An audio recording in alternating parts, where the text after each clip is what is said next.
This matter is very simple and straightforward when you look at it objectively.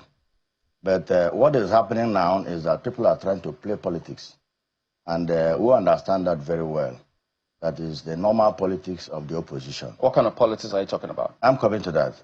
Now, before now, Section 60 sub 3, which deals mainly on transfer or transmission of results from the polling units, going by the 2022 Electoral Act, which is currently in operation, pending amendment, there was no mention of IREV.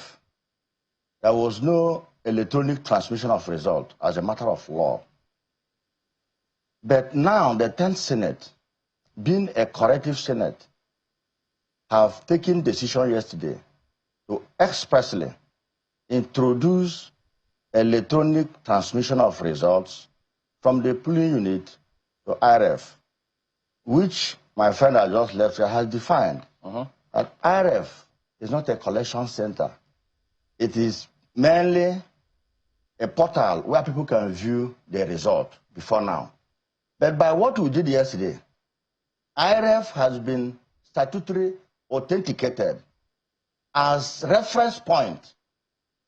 For example now, if after voting, the election result is entered into the INEC form EC8A, signed by the presiding officer, countersigned by the agents, thereafter, the presiding officer is expected to transmit that same result unaltered, the same way it is, in the presence of the party agents, in the presence of the security agents, to INEC portal, which is IREV. And we went further to put a proviso, considering our level of development, considering the fact that not in every polling unit in Nigeria you can get network to transfer within record time. And what is within record time? Within record time means within the time allowed for the election. You will agree with me that in the last election, for example, in my own village, we don't have network. You cannot transmit within record time.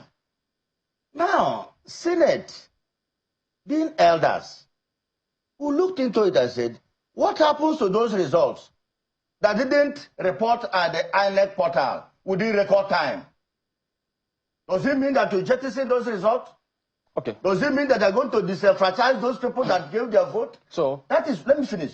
That is why we put that proviso where the transmission, the electronic transmission fails by virtue of unavailability of network or other problems.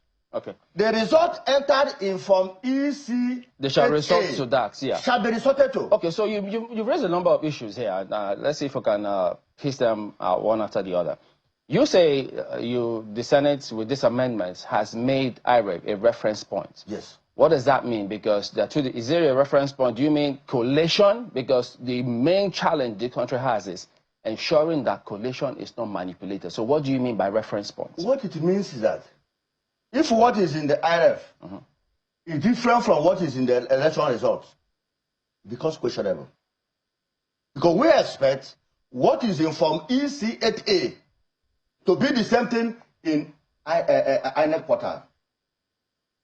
You cannot say because the election was not transmitted within record time, then you should jettison the primary document, the primary evidence, which is the Form EC8A. That is the primary result sheet. The transmission becomes secondary evidence.